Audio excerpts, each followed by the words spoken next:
It's Professor S, and I'm here with my friend the eukaryotic cell to talk about one of the organelles in there for the next 5 minutes or so. And in this video, I want to talk about the mitochondria.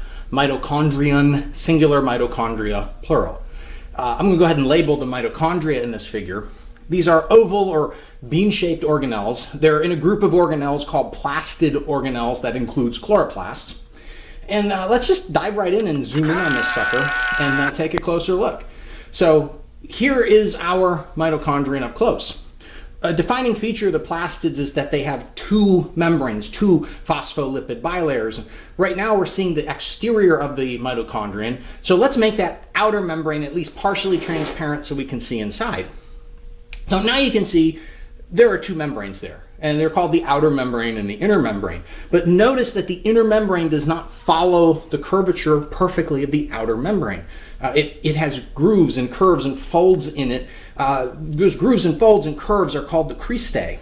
Crista, singular, cristae, plural. The cristae increase the surface area of the inner membrane because the inner membrane contains a whole series of important proteins. Before we get to that, let's make it transparent so we can see the compartments of the mitochondrion. So once we have both membranes transparent, you can see that there are two compartments, one in between the membranes, one within the inner membrane. That inner membrane contains a number of integral membrane proteins in it. The electron transport chain proteins, a really important protein complex called ATP synthase, which carry out aerobic respiration, oxidative phosphorylation, the most efficient way a cell can produce ATP. A lot of textbooks will often say the mitochondria is the powerhouse of the cell. Yeah, scrap that nonsense. I mean, it's cool if you're in middle school, but if you're actually trying to understand it, it's a throwaway line. What the mitochondrion does is aerobic respiration, and in a eukaryotic cell, it's the only place where we do that. Now, not only do we have the proteins of the inner membrane, but then we have, again, the two compartments, the intermembrane space between the two membranes, and that all-important matrix within the inner membrane, the mitochondrial matrix. Now, within the matrix, we have enzymes that carry out other chemical reactions critical to supporting aerobic respiration. Oxidation of pyruvate and the citric acid cycle, or the Krebs cycle, occur here. The enzymes to carry out this, which are found in the matrix, are produced by ribosomes within the matrix. There are ribosomes there, and there are 70S ribosomes, like what you see in prokaryotes.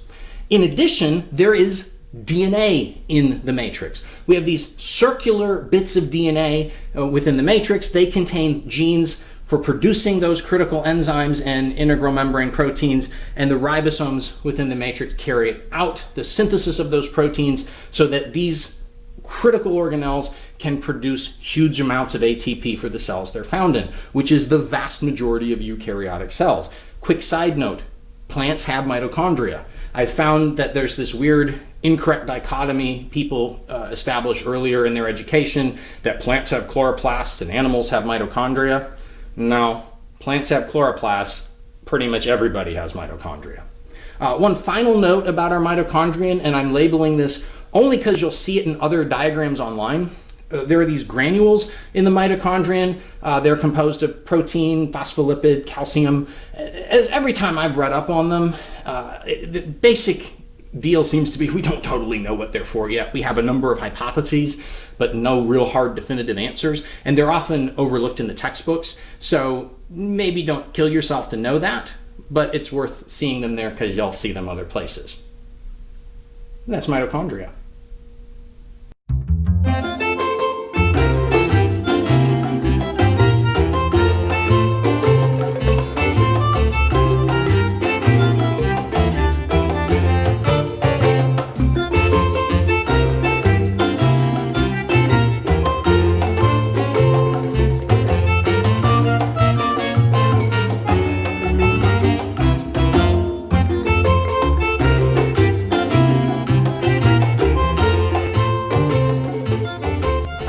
Doing right now?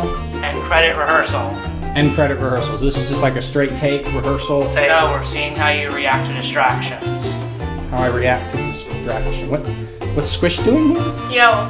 Just do the tape, we'll handle it. Okay. Hey, this is Professor S, and if you found that video useful, here's a couple other videos you might also find useful, and don't forget to click the button to subscribe so you can see all the new videos as I get them posted. Thank you. Distraction?